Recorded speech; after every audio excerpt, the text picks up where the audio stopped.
कौसल्या सुप्रजा रामपूर्वा सन्ध्या प्रवर्तते उत्तिष्ठ नरशार्दूला कर्तव्यं दैवमाह्निकम् कौसल्या सुप्रजा रामपूर्वा सन्ध्या प्रवर्तते उत्तिष्ठ नरशार्दूला कर्तव्यं दैवमाह्निकम् उत्तिष्ठोत्तिष्ठ गोविन्द उत्तिष्ठ गरुडध्वज उत्तिष्ठ कमलाकान्ता त्रैलोक्यं मङ्गलं कुरु उत्तिष्ठोत्तिष्ठ गोविन्द उत्तिष्ठ गरुडध्वज उत्तिष्ठ कमलाकान्ता त्रैलोक्यं मङ्गलं कुरु मातः समस्त जगतां मधुकैटभारेः वक्षो विहारिणि मनोहर दिव्यमूर्ते श्रीस्वामिनि श्रित जनप्रिय दानशीले श्रीवेङ्कटेश दयिते तव सुप्रभातमरविन्दलोचने भवतु प्रसन्न मुख चन्द्रमण्डले विधिशङ्करेन्द्र वनिताभिरर्चिते वृषशैलनाथ दयिते दयानिधे अद्यादि सप्त ऋषयः समुपास्य सन्ध्याम् आकाश सिन्धु कमलानि मनोहराणि आदाय पादयुगमर्चयितुं प्रपन्नाः शेषाद्रिशेखर विभो तव सुप्रभातम् पञ्चाननाब्ज भव षण्मुख वासवाद्याः त्रैविक्रमादिचरितं विबुधास्तुवन्ति भाषापतिः पठति वासर शुद्धिमालात् शेषाद्रिशेखर विभो तव सुप्रभातम् ईषत् प्रफुल्ल सरसीरुह नारिकेळ पूगद्रुमादिषु मनोहर पालिकानाम् आवाति मन्दमनिलः सह दिव्यगन्धैः शेषाद्रिशेखर विभो तव सुप्रभातम् उन्मील्य नेत्रयुगमुत्तम पञ्जरस्ताः पात्रावशिष्ट कदली फलपायसानि भुक्त्वा सलीलमधकेळि सुखाः पठन्ति शेषाद्रिशेखर विभो तव सुप्रभातम् तन्त्री प्रकर्ष मधुरस्वनया विपञ्च्या गायन्तनन्त चरितं तव नारदोऽपि भाषा समग्रमसकृत्कर चारुरम्यम् शेषाद्रिशेखर विभो तव सुप्रभातम् भृङ्गावळी च मकरन्द रसानुविद्ध झङ्कार गीत निनदैः सह सेवनाय निर्यात्युपान्त सरसी कमलोदरेभ्यः शेषाद्रिशेखर विभो तव सुप्रभातम् योषा गणेन वरदध्नि विमध्यमाने घोषालयेषु दधिमन्थन तीव्र घोषाः रोषात् कलिं विदधते ककुभश्च कुम्भाः शेषाद्रिशेखर विभो तव सुप्रभातम् पद्मेश मित्र शतपत्र गताळिवर्गाः हर्तुं श्रियं कुवलयस्य निडाङ्गलक्ष्म्या भेरी निनादमिव बिभ्रति तीव्रनादम् शेषाद्रिशेखर विभो तव सुप्रभातम् श्रीमन्नभीष्ट वरदाखिल लोकबन्धो श्री श्रीनिवास जगदेक दयैक सिन्धो श्रीदेवता गृहभुजान्तर दिव्यमूर्ते श्रीवेङ्कटाचलपते तव सुप्रभातम् श्रीमन्नभीष्ट वरदाखिल लोकबन्धो श्री श्रीनिवास जगदेक दयैक सिन्धो श्रीदेवता गृहभुजान्तर दिव्यमूर्ते श्रीवेङ्कटाचलपते तव सुप्रभातम् श्रीस्वामि पुष्करिणिकाप्लव निर्मलाङ्गाः श्रेयोधिनो हर विरिञ्चि सनन्दनाद्याः द्वारे वसन्ति वरवेत्र हतोत्तमाङ्गाः श्रीवेङ्कटाचलपते तव सुप्रभातम् श्रीशेषशैल गरुडाचल वेङ्कटाद्रि नारायणाद्रि वृषभाद्रि वृषाद्रिमुख्याम् आख्यां त्वदीय वसतेरनिशं वदन्ति श्रीवेङ्कटाचलपते तव सुप्रभातम् सेवा परा शिव सुरेश कृशानुधर्म रक्षोऽम्बुनाथ पवमान धनाधिनाथाः बद्धाञ्जलि प्रविलसन्निज शीर्षदेशाः श्रीवेङ्कटाचलपते तव सुप्रभातम् घाटीषु ते विहग खड्गराज मृगाधिराज नागाधिराज गजराज हयाधिराज स्वस्वाधिकार महिमाधिकमर्धयन्ते श्रीवेङ्कटाचलपते तव सुप्रभातम् सूर्येन्दुभौमबुधवाक्पति काव्यसौरि स्वर्भानुकेतु दिविषट् परिषत् प्रधानाः त्वद्दा सदा सचरमावजिदा सदासाः श्रीवेङ्कटाचलपते तव सुप्रभातम् त्वत्पादधूलिभरितस्फुरितोत्तमाङ्गाः स्वर्गापवर्गनिरपेक्ष निजान्तरङ्गाः कल्पागमाकलनया कुलतां लभन्ते श्रीवेङ्कटाचलपते तव सुप्रभातम् त्वद्गोपुराग्रशिखराणि निरीक्षमाणाः स्वर्गापवर्गपदवीं परमां श्रयन्तः मर्त्या मनुष्य भुवने मतिमाश्रयन्ते श्रीवेङ्कटाचलपते तव सुप्रभातम् श्रीभूमिनायक दयादिगुणामृताब्धे देवादिदेव जगदेक शरण्यमूर्ते श्रीमन्ननन्त गरुडाधिभिरर्चिताङ्घ्रे श्रीवेङ्कटाचलपते तव सुप्रभातम्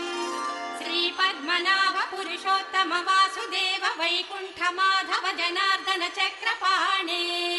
श्रीवत्स चिह्न शरणागत पारिजाता श्रीवेङ्कटाचलपते तव सुप्रभातम् कन्दर्पदर्पहर सुन्दर दिव्यमूर्ते कान्ताकुचाम्बुरुह कुट्मललोल दृष्टे कल्याण निर्मल गुणाकर दिव्यकीर्ते श्रीवेङ्कटाचलपते तव सुप्रभातम् मीनाकृते कमठकोल नृसिंहवर्णिन् स्वामिन् परस्वद तपोधन रामचन्द्र शेषांश राम यदुनन्दन कल्किरूपा श्रीवेङ्कटाचलपते तव सुप्रभातम्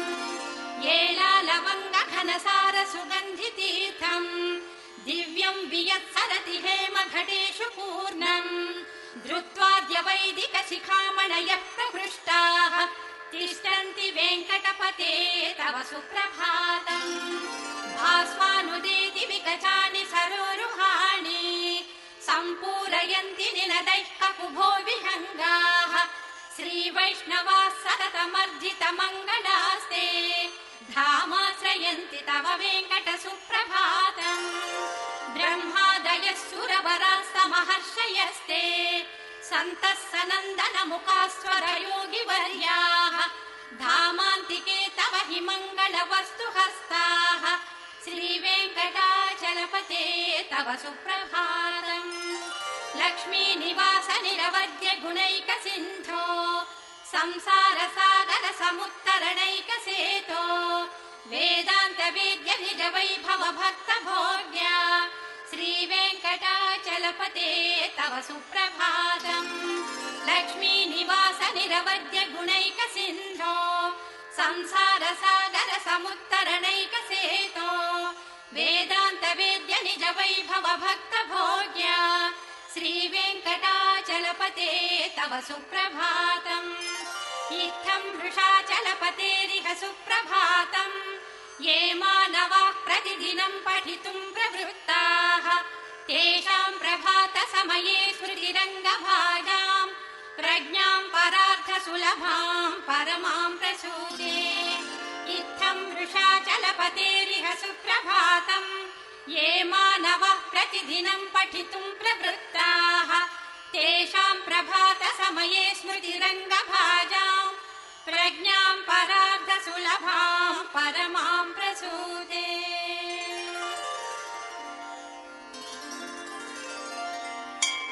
कमलाकुच चूचुक कुङ्कुमतो नियतारुणितातुल नीलतनो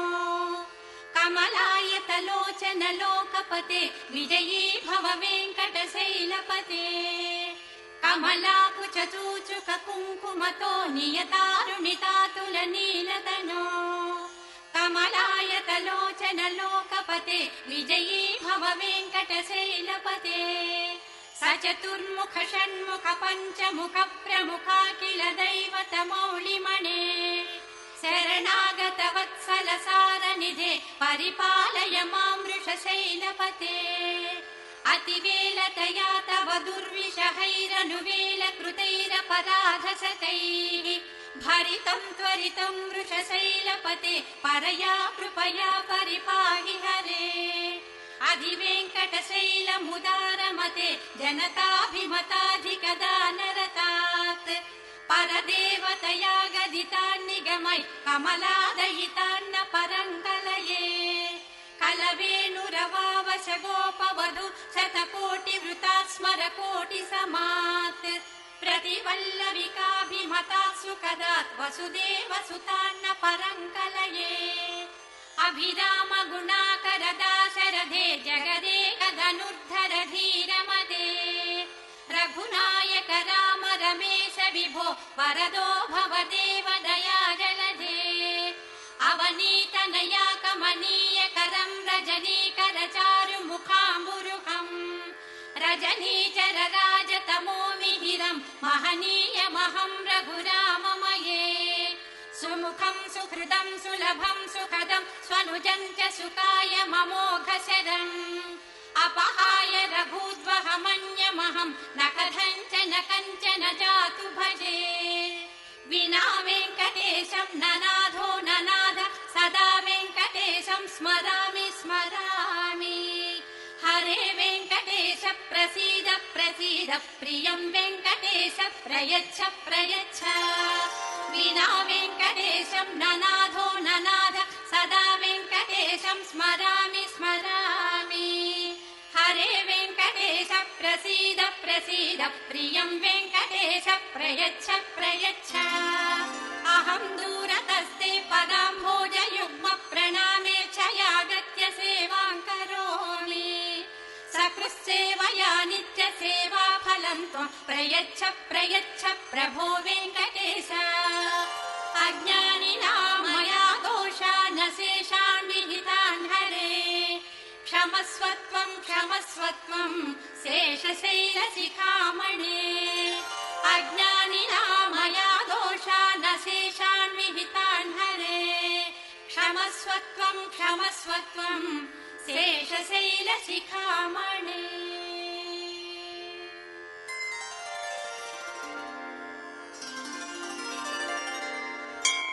ईशानां जगतोऽस्य वेङ्कटपतेर्विष्णो परां प्रेयसीं तद्वक्षस्थल नित्यवासरसिकां तत्क्षान्ति संवर्धिनीं पद्मालङ्कृतपाणिपल्लवयुगां पद्मासनस्तां श्रियम् वात्सल्यादिगुणोज्ज्वलां भगवतीं वन्दे जगन्मातरम् ईशानां जगतोऽस्य वेङ्कटपतेर्विष्णोः परां प्रेयसीं तद्वक्षस्थल नित्यवासरसिकां तत्क्षान्ति संवर्धिनीं पद्मालङ्कृतपाणिपल्लवयुगां पद्मासनस्तां श्रियम् वात्सल्यादिगुणोज्ज्वलां भगवतीं वन्दे जगन्मातरम् श्रीमन्कृपाजलनिधे कृत सर्वलोक सर्वज्ञ शक्तनकवत्सल सर्वशेषिन् स्वामिन् सुशील सुलभाश्रित पारिजाता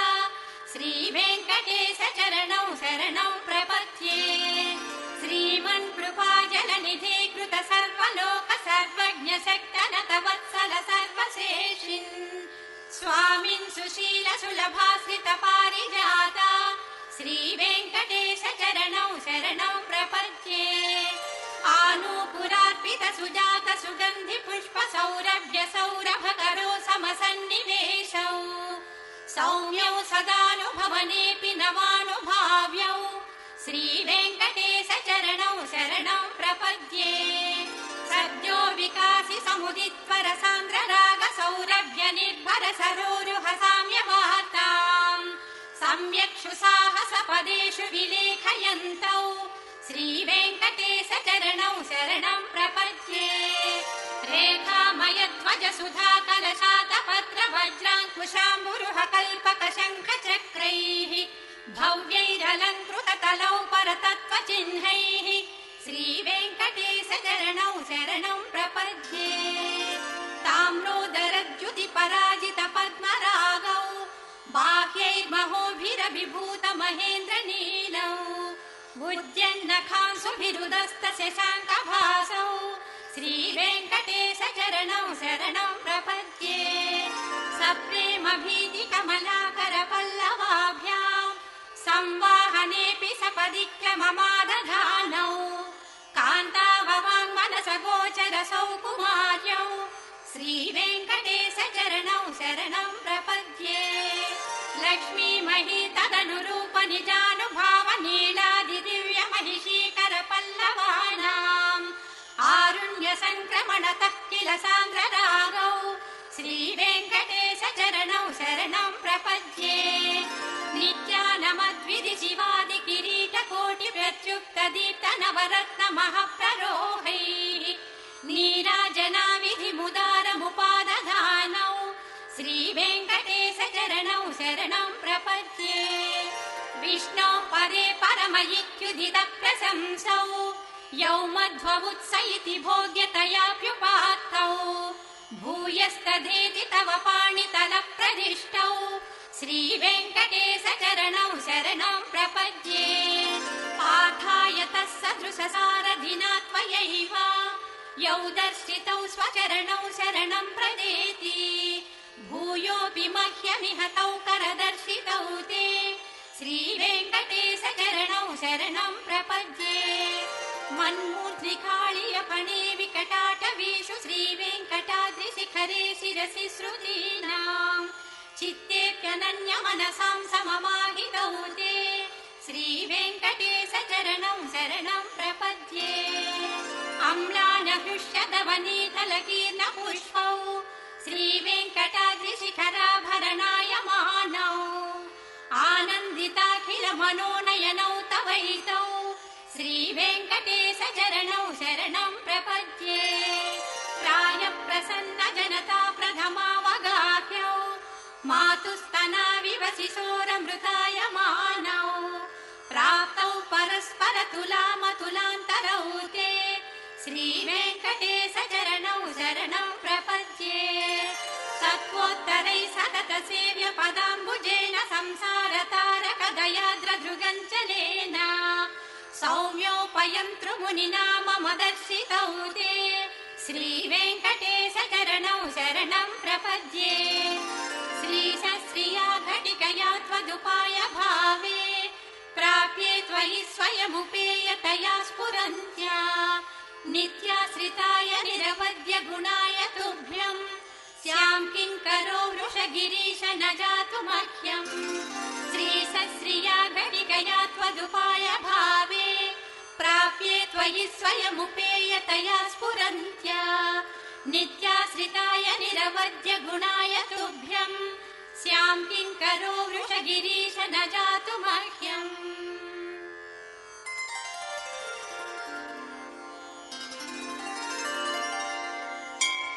श्रियः कान्ताय कल्याण निधये निधयेऽधिनाम्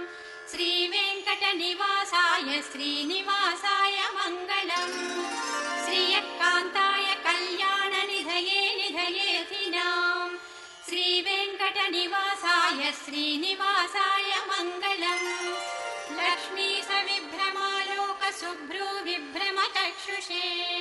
चक्षुषे सर्वलोकानां वेङ्कटेशाय मङ्गलम् श्रीवेङ्कटाद्रिशृङ्गाग्र मङ्गलाभरणाङ्ग्रये मङ्गलानां निवासाय श्रीनिवासाय मङ्गलम् सर्वावयव सौन्दर्य सम्पदा सर्वचेतसां सदा सम्मोहनायास्तु वेङ्कटेशाय मङ्गलम् नित्याय निरवध्याय सत्यानन्दचिदात्मने सर्वान्तरात्मने श्रीमद्वेङ्कटेशाय मङ्गलम् स्वतः सर्वविदे सर्वशक्तये सर्वशेषिने सुलभाय सुशीलाय वेङ्कटेशाय मङ्गलम्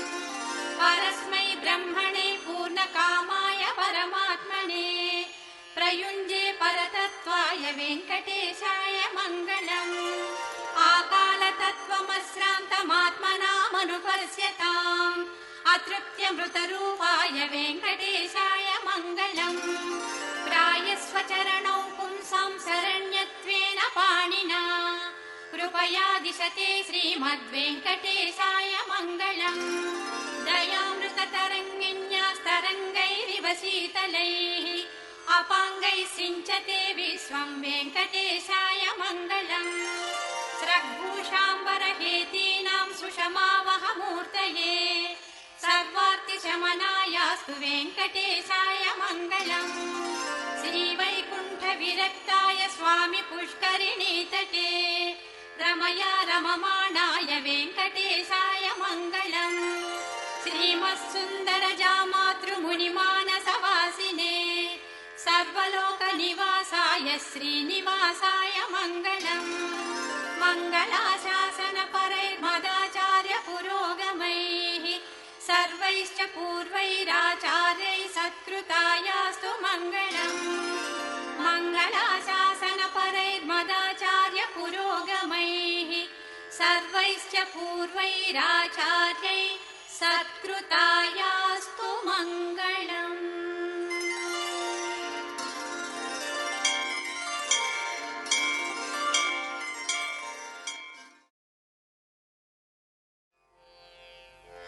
ध्यानम् क्षीरोदन्वत्प्रदेशे शुचिमणिविलसत्सैकते मौक्तिकानाम् मालाक्लुप्तासनस्तस्फटिकमणिनिभै मौक्तिकैर्मण्डिताङ्गः शुभ्रैरभ्रैरदभ्रैरुपरि विरचितैर्मुक्तपीयूषवर्षैः आनन्दीनः पुनीयादरिनलिनगदा शङ्खपाणिर्मुकुन्दः भूपादौ यस्य नाभिर्वियदसुरनिलश्चन्द्रसूर्यौ च नेत्रे कर्णावासा शिरोज्जौर्मुखमपि दहनो यस्य वास्तेयमब्धिः अन्तस्थं यस्य विश्वं सुरनरखगो भोगि गन्धर्वदैत्यैः चित्रं रं रम्यते तं त्रिभुवनवपुषं विष्णुमीशं नमामि। ॐ नमो भगवते वासुदेवाय। शान्ताकारं भुजगशयनं पद्मनाभं सुरेशं विश्वाधारं गगनसदृशं मेघवर्णं शुभांगं लक्ष्मीकान्तं कमलनयनं योगिहृद्यानगम्यं वन्दे विष्णुं भवभयहरं सर्वलोकैकनाथं मेघश्यामं पीतकौसेयवासं श्रीवत्साङ्कं कौस्तुभोद्भासिताङ्गम्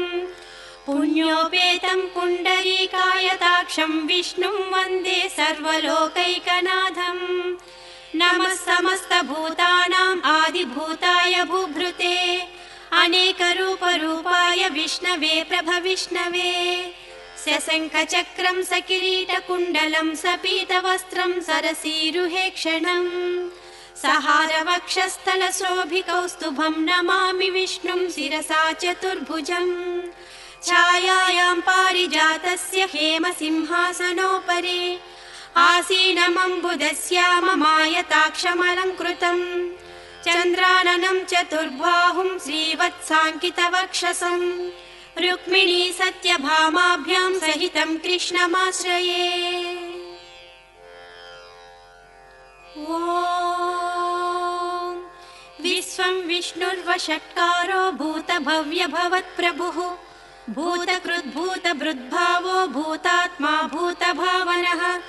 भूतात्मा परमात्मा च मुक्तानां परमागतिः अव्ययः पुरुषः साक्षी क्षेत्रज्ञोऽक्षर एव च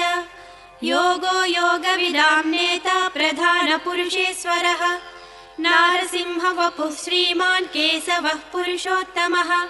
सर्वः सर्वस्यवस्थाणुः भूतादिर्निधिरव्ययः सम्भवो भावनो भर्ता प्रभवः प्रभुरीश्वरः स्वयंभू शम्भुरादित्यः पुष्कराक्षो महास्वनः अनादिनिधनो धाता विधाता धातुरुत्तमः अप्रमेयो हृषीकेशः पद्मनाभो मरप्रभुः विश्वकर्मा मनुस्त्वष्टा सविष्टस्तविरो ध्रुवः अग्राह्यः शाश्वतः कृष्णो लोहिताक्षः प्रतर्दनः प्रभूतः त्रिककुब्धाम पवित्रं मङ्गलं परम् ईशानः प्राणदः प्राणो ज्येष्ठः श्रेष्ठः प्रजापतिः हिरण्यगर्भो भूगर्भो माधवो मधुसूदनः ईश्वरो विक्रमी धन्वी मेधावी विक्रमः क्रमः अनुत्तमो दुराधर्षः कृतज्ञः कृतिरात्मवान् सुरेशं शरणं शर्म विश्वरेता प्रजाभवः अहं संवत्सरो व्याळ प्रत्ययः सर्वदर्शनः अजः सर्वेश्वरः सिद्धः सिद्धिः सर्वादिरच्युतः वृषा कपिरमेयात्मा सर्वयोगविनिष्कृतः वसुर्वसुमनः सच्चः समात्मा संमितः समः अमोघः पुण्डरीकाक्षो वृषकर्मा वृषाकृतिः रुद्रो बहुशिरा बभ्रुः विश्वयोनिः शुचिश्रवाः अमृतः शाश्वतस्थाणुः वरारोहो महातपाः सर्वगः सर्वविद्वानुः विश्वक्सेनो जनार्दनः वेदो वेदविदव्यङ्गो वेदाङ्गो वेदवित्कविः लोकाध्यक्षः सुराध्यक्षो धर्माध्यक्षः कृताकृतः चतुरात्मा चतुर्व्यूहः चतुर्दंष्टः चतुर्भुजः भ्राजिष्णुः भोजनं भोक्ता सहिष्णुः जगदादिजः अनघो विजयो जेता विश्वयोनिः पुनर्वसुः उपेन्द्रो वामनः प्रांशुः अमोघः सुचिरूर्जितः अतीन्द्रः सङ्ग्रहः सर्गो धृतात्मा नियमो यमः वैद्यो वैद्यः सदा योगी वीरः माधवो मधुः अतीन्द्रियो महामायो महासाहो महाबलः महाबुद्धिः महावीर्यो महाशक्तिः महाद्युतिः अनिर्देश्य वपुः श्रीमान् अमेयात्मा महादृदृक् महेश्वासो महीभर्ता श्रीनिवासः सताङ्गतिः अनिरुद्धः सुरानन्दो गोविन्दो गोविदाम्पतिः मरीचिः दमनो हंसः सुपर्णो भुजगोत्तमः हिरण्यनाभः सुतपः पद्मनाभः प्रजापतिः अमृत्युः सर्वदृक्सिंहः सन्धाता सन्धिमान् स्थिरः अजो दुर्मर्षणः शास्ता विश्रुतात्मा सुरारिः गुरुर्गुरुतमो धामः सच्चः सच्चपराक्रमः निमिषो निमिषस्रग्वी वाचस्पतिरुदारधीः अग्रणीः ग्रामणी श्रीमान् न्यायो नेता समीरणः सहस्रमूर्धा विश्वात्मा सहस्राक्षः सहस्रपात् आवर्तनो निवृत्तात्मा संवृतः सम्प्रमर्दनः अहः संवर्तको वह्निः अनिलो धरणीधरः सुप्रसादः प्रसन्नात्मा विश्वधृग्विश्वभुग्विभुः सत्कर्ता सत्कृतः साधुः जह्नुर्नारायणो नरः असङ्ख्येयो प्रमेयात्मा विशिष्टः शिष्टकृच्छुचिः सिद्धार्थः सिद्धसङ्कल्पः सिद्धदः सिद्धिसाधनः वृषा हि वृषभो विष्णुः वृषपर्वा वृषोधरः वर्धनो वर्धमानश्च विविक्तः श्रुतिसागरः सुभुजो दुर्धरो वाग्मी महेन्द्रो वसुधो वसुः नैकरूपो बृहद्रूपः सिपिविष्टः प्रकाशनः ओजस्तेजोज्युतिधरः प्रकाशात्मा प्रतापनः रुद्धः स्पष्टाक्षरो मन्त्रः चन्द्रांशुर्भास्करद्युतिः अमृतांशोद्भवो भानुस्य स बिन्दुः सुरेश्वरः औषधं जगतः सेतुः सच्च धर्मपराक्रमः भूतभव्यभवन्नाथः पवनः पावनो नलः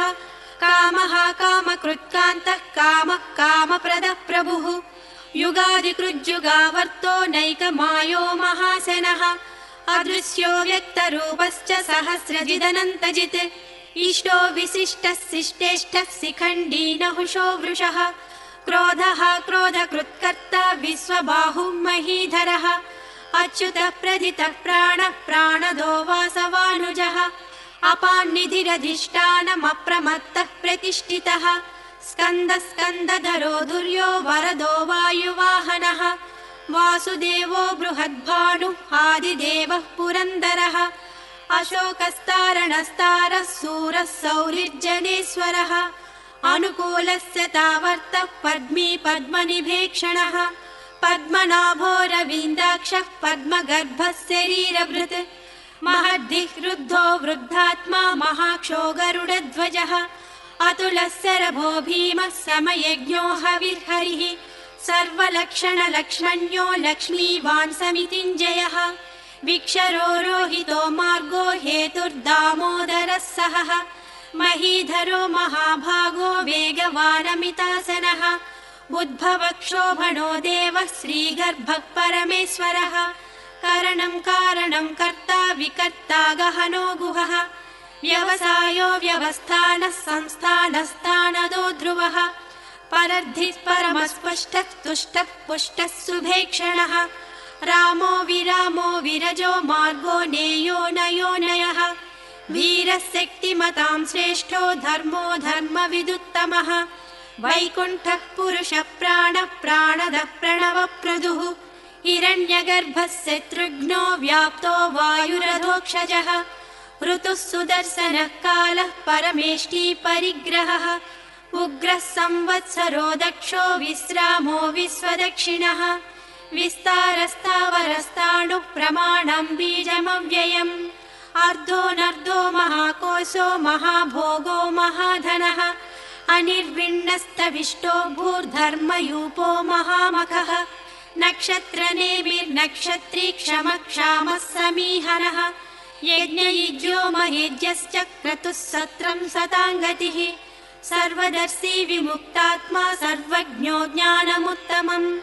सुव्रतः सुमुखः सूक्ष्मः सुघोषः सुखदः सुहृत् मनोहरो जितक्रोधो वीरबाहुर्विदारणः स्वापनः स्ववसो व्यापी नैकात्मा नैककर्मकृत् वत्सरो वत्सलो वत्सी रत्नगर्भो धनेश्वरः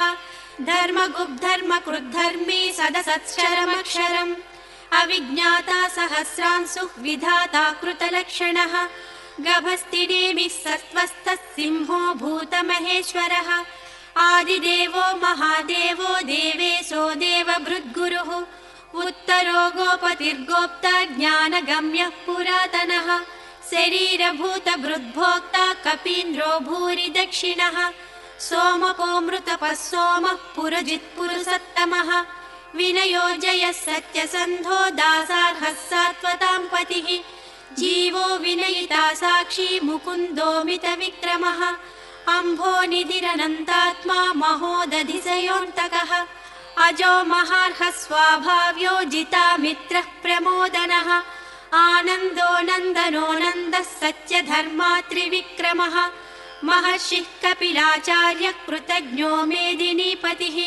त्रिपदस्त्रिदशाध्यक्षो महाशृङ्गः कृतान्तकृत् महावराहो गोविन्दः सुषेणः कनकाङ्गदी गुह्यो गभीरो गहनो गुप्तश्चक्रगदाधरः वेधास्वाङ्गोर्जितः कृष्णो दृढः सङ्कर्षणोच्युतः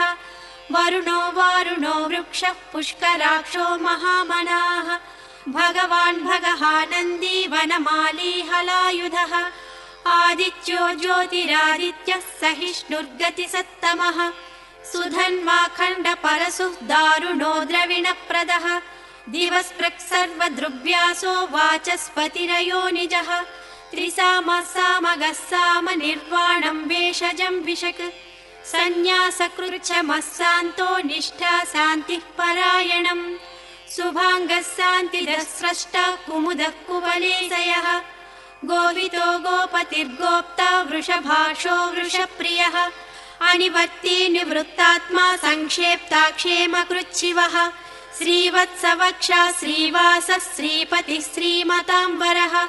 श्रीधः श्रीसः श्रीनिवासः श्रीनिधिः श्रीविभावनः श्रीधरः श्रीकरः श्रेयः श्रीमान् लोकत्रयाश्रयः स्वक्षः स्वङ्गः सतानन्दो नन्दिज्योतिर्गणेश्वरः विजितात्मा विधेयात्मा सत्कीर्तिश्चिन्न संशयः उदीर्णः सर्वतः चक्षुः शाश्वतस्थिरः भूषयो भूषणो भूतिविशोकः शोकनाशनः अर्चिष्मानर्चितः कुम्भो विशुद्धात्मा विशोधनः अनिरुद्धो प्रतिरथः प्रद्युम्नोमितविक्रमः कालनेमिनिहावीरः शौरिः सूरजनेश्वरः त्रिलोकात्मा त्रिलोकेशः केशवः केशिहा हरिः कामदेवः कामपालः कामीकान्तः कृतागमः अनिर्देश्य वपुः विष्णु वीरो नन्दो धनञ्जयः ब्रह्मण्यो ब्रह्मकृद्ब्रह्मा ब्रह्म ब्रह्मविवर्धनः ब्रह्मविद्ब्राह्मणो ब्रह्मी ब्रह्मज्ञो ब्राह्मणप्रियः महाक्रमो महाकर्मा महातेजा महोरगः महाक्रतुर्महायज्वा महायज्ञो महाहविः स्तव्यस्तव प्रियस्तोत्रं स्तुतिस्तोतारणप्रियः पूर्णः पूरयिता पुण्यः पुण्यकीर्तिरनामयः मनोजवः तीर्थकरो वसुरेता वसुप्रदः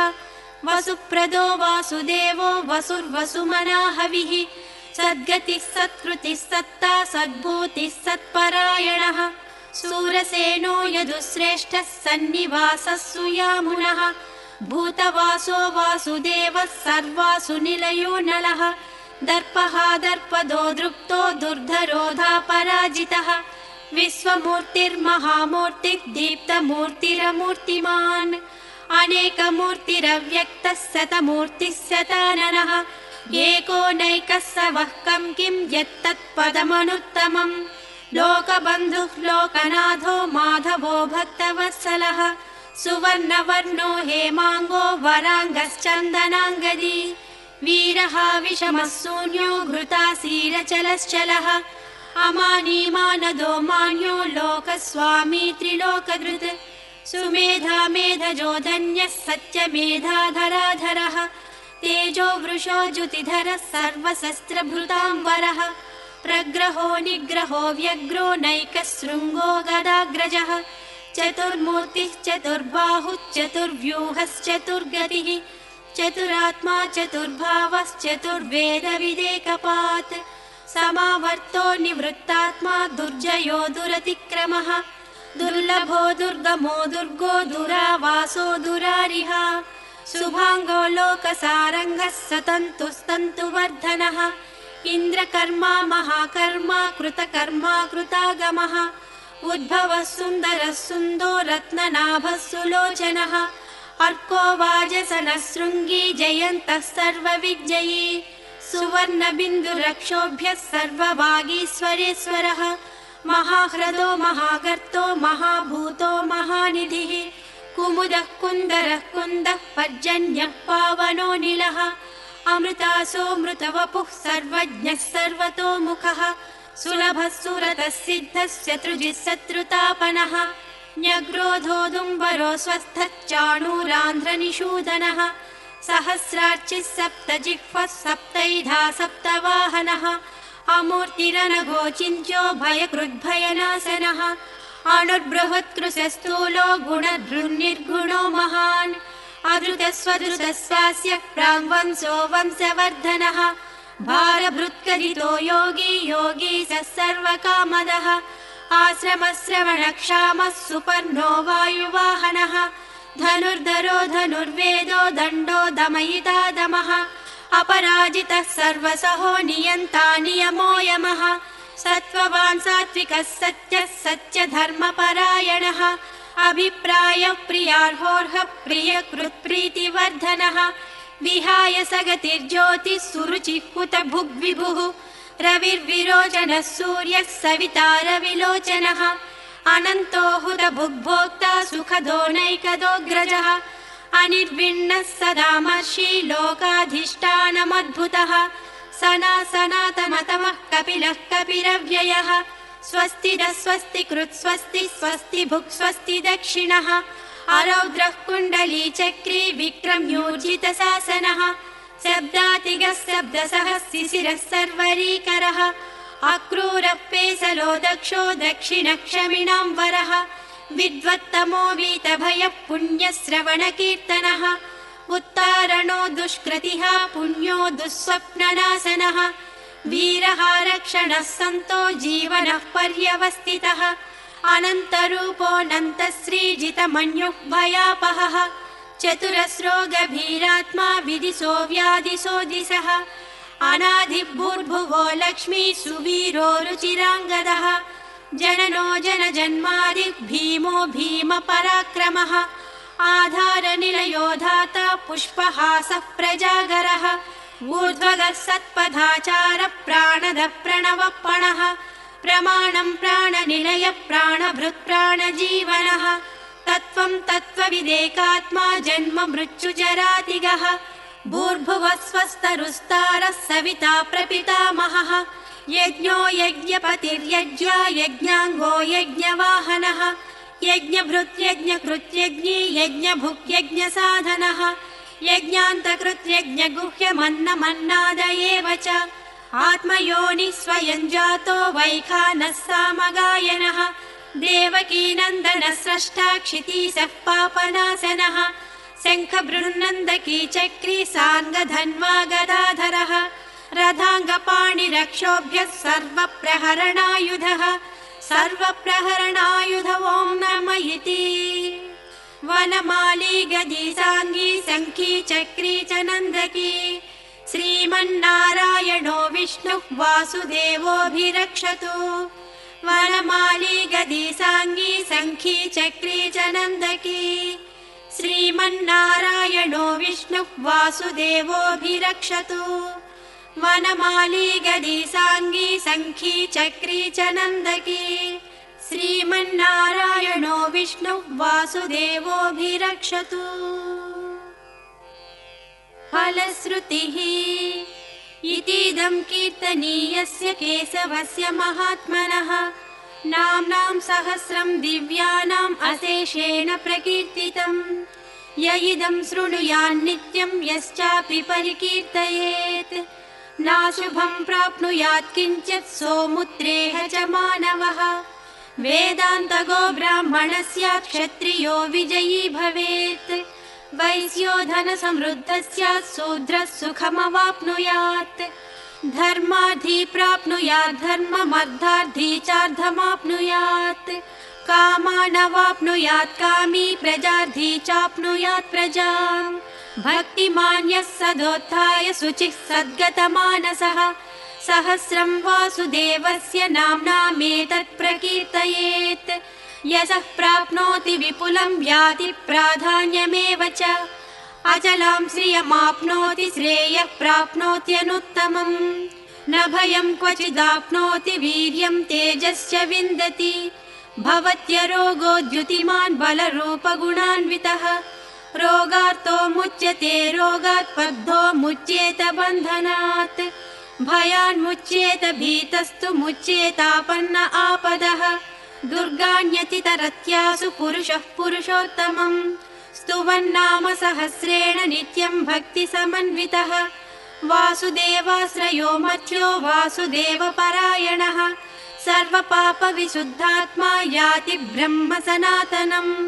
न वासुदेव भक्तानां न शुभं विद्यते क्वचित् जन्म मृत्युजरा व्याधि भयं नैवोपजायते इमं स्तवमधीयानः श्रद्धा भक्ति समन्वितः युज्येतात्मसुखक्षान्ति श्रीधृतिस्मृतिकीर्तिभिः न क्रोधो न च मात्सर्यं न लोभो नाशुभामतिः भवन्ति कृतपुण्यानां भक्तानां पुरुषोत्तमे जौसचन्द्रार्कनक्षत्राखं दिशो भूर्महोदधिः वासुदेवस्य वीर्येण विधृतानि महात्मनः ससुरासुरगन्धर्वं सयक्षोरगराक्षसम् जगद्वसे वर्ततेदं कृष्णस्य सचराचरम् इन्द्रियाणि मनोबुद्धिः सत्त्वं तेजो बलं धृतिः वासुदेवात्मकान्याहुः क्षेत्रं क्षेत्रज्ञ एव च सर्वागमानामाचारः प्रथमं परिकल्पते आचारप्रभवो धर्मो धर्मस्य प्रभुरच्युतः ऋषयः पितरो देवा महाभूतानि धातवः जङ्गमाजङ्गमं चेदं जगन्नारायणोद्भवम् योगो ज्ञानं तथा साङ्ख्यं विद्या शिल्पादिकर्म च वेदशास्त्राणि विज्ञानम् एतत् सर्वं जनार्दनात् एको विष्णुः महद्भूतं पृथग्भूतान्यनेकशः त्रिलोकान् व्याप्य भूतात्मा भुङ्क्ते विश्वभुगव्ययः इमं स्तवं भगवतो विष्णो व्यासेन कीर्तितम् पठेद्यैचेत् पुरुषः श्रेयः प्राप्तुं सुखानि च विश्वेश्वरमजं देवं जगतः प्रभुमव्ययम्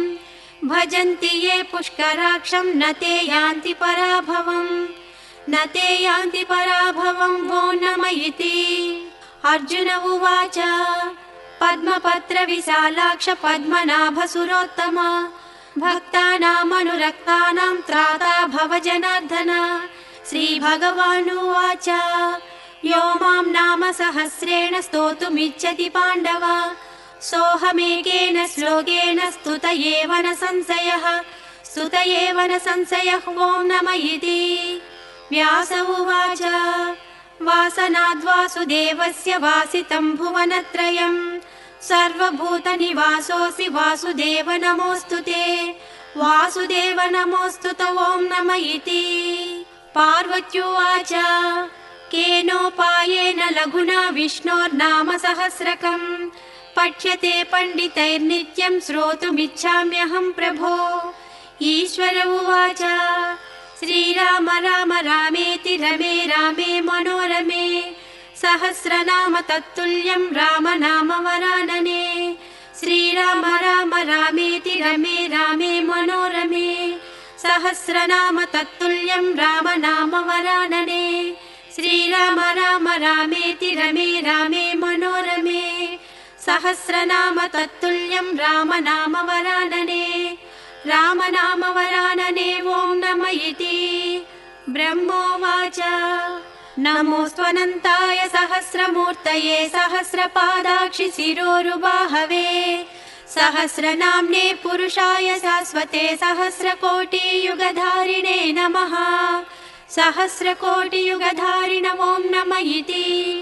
सञ्जय उवाच यत्र योगेश्वरः कृष्णो यत्र पार्थो धनुर्धरः तत्र श्रीर्विजयो भूतिः ध्रुवा नीतिर्मतिर्मम। श्रीभगवानुवाच अनन्याश्चिन्तयन्तो मां ये जनाः पर्युपासते तेषां नित्याभियुक्तानां योगक्षेमं वहाम्यहम्। परित्राणाय साधूनां विनाशाय च दुष्कृतां धर्म संस्थापनार्थाय सम्भवामि युगे युगे। आर्ता विषण्णा शिथिलाश्च भीताः घोरेषु च व्याधिषु वर्तमानाः संकीर्त्य नारायण शब्दमात्रं विमुक्तदुःखाः सुखिनो भवन्तु। कायेन वाचा मनसेन्द्रियैर्वा बुद्ध्यात्मना वा प्रकृते स्वभावात् करोमि यद्यत् सकलं परस्मै नारायणायेति समर्पयामि।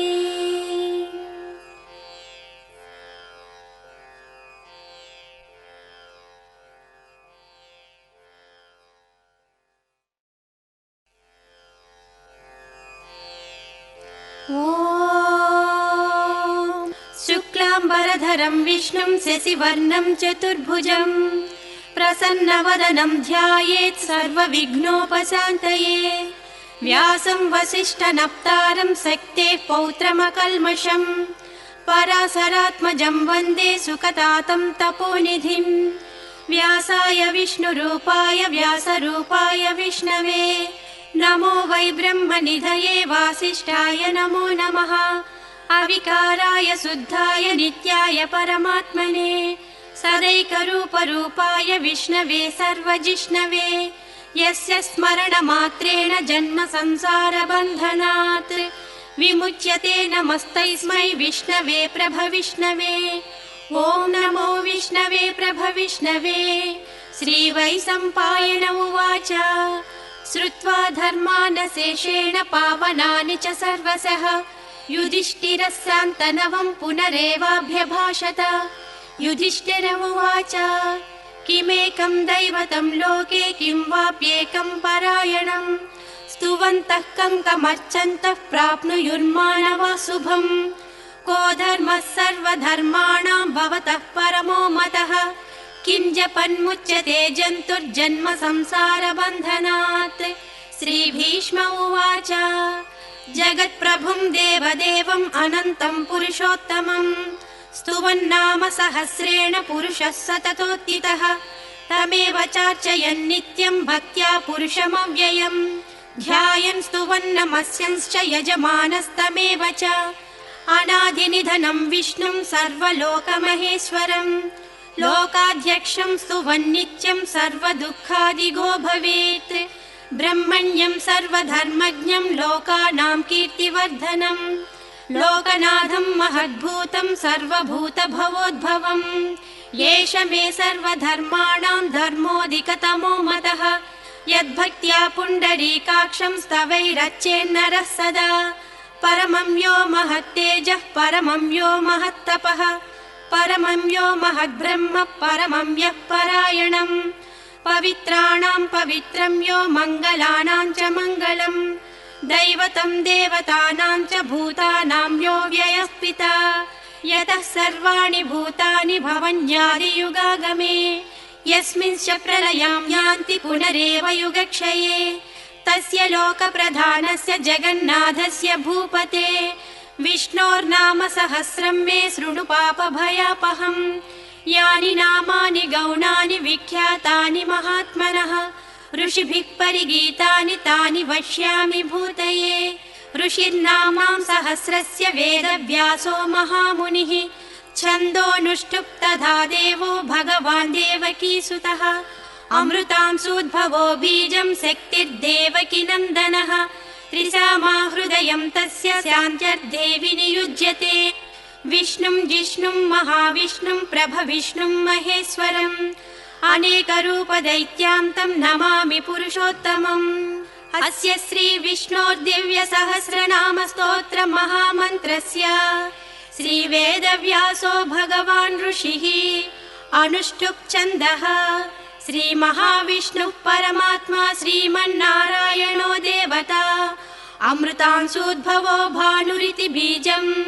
देवकी नन्दनः स्रष्टेति शक्तिः